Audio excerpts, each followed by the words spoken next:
Hi, and in this lesson I'd like to demonstrate how we can bring in the clouds to the overall composition, and I'm going to show you how we can edit the levels, the hue saturation and the overall opacity of the cloud image to blend it in with the basketball player.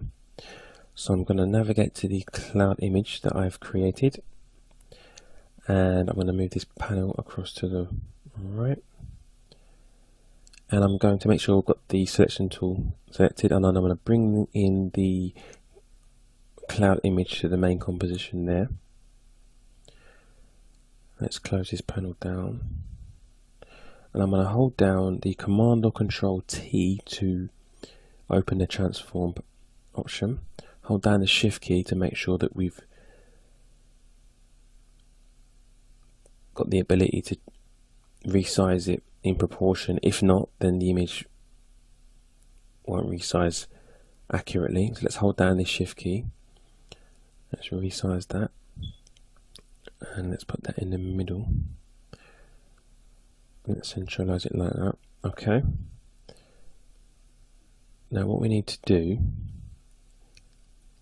is, first of all, let's name our layer Cloud 1.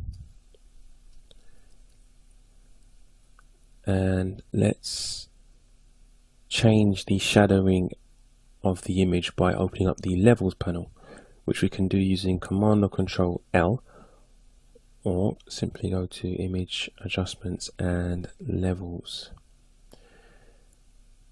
Now there are two ways to adjust the overall shadows and highlights of the image that I normally go for. Now one is using the levels panel and the other one is using the curves option, which is basically the same as levels in terms of its output, but it's probably slightly more accurate, but I do prefer to use the levels panel as it's more straightforward using the sliders.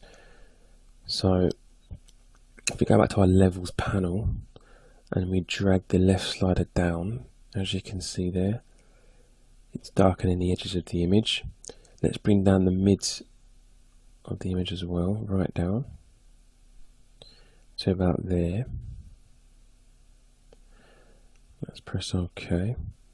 Now let's bring the opacity of the image down to about 50%.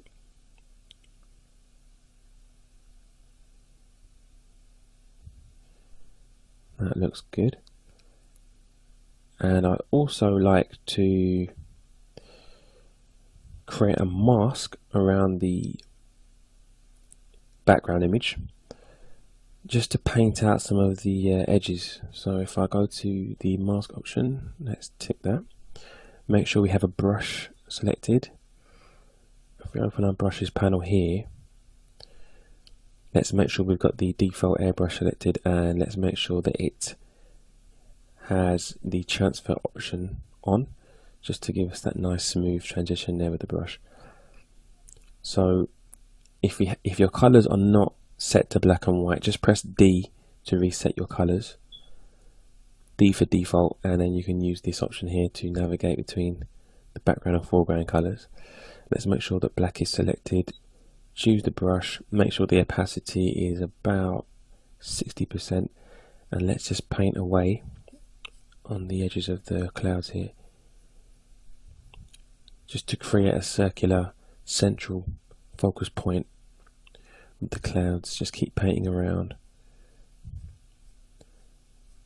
If it's too strong, you can bring the opacity down, or if it's not strong enough, you can bring it up, and just continue to paint away what we don't want, like that. Okay, press the V tool, or you can choose the option here to go back to the main selection. And what I'd like to do is also bring down some of, or take out some of the color on the background, because we've got some blue here. Now let's make sure that when we do change the color or edit the image in that way, that the main image is selected and not the mask, because quite often the mask can be selected, and as we try to edit the colors or whatever else it is that you do, you'll find nothing happens because you haven't got the right option or part of the image selected. So let's make sure that the main image is selected. Go to Image Adjustments, Hue Saturation, or as I prefer to do it, Command or Control U to save time. Let's bring down the saturation of the image. As you can see here on the slider, as I bring it down, it's taking out the colour. So when I bring it down slightly to about there, which is good. Let's bring it down slightly. I'm trying to leave a hint of blue in the image. My goal isn't to make it completely grayscale. Let's leave it about there. And that's good. And let's zoom in slightly. That's absolutely fine. So there we have our background image. And we've played with the opacity, the levels, and the saturation. What I'd like to do in the next lesson is to demonstrate how we can take a selection from the original wallpaper image that I've created and bring the clouds into the foreground so that it merges with the basketball player and creates more of a sense of depth with the main overall composition.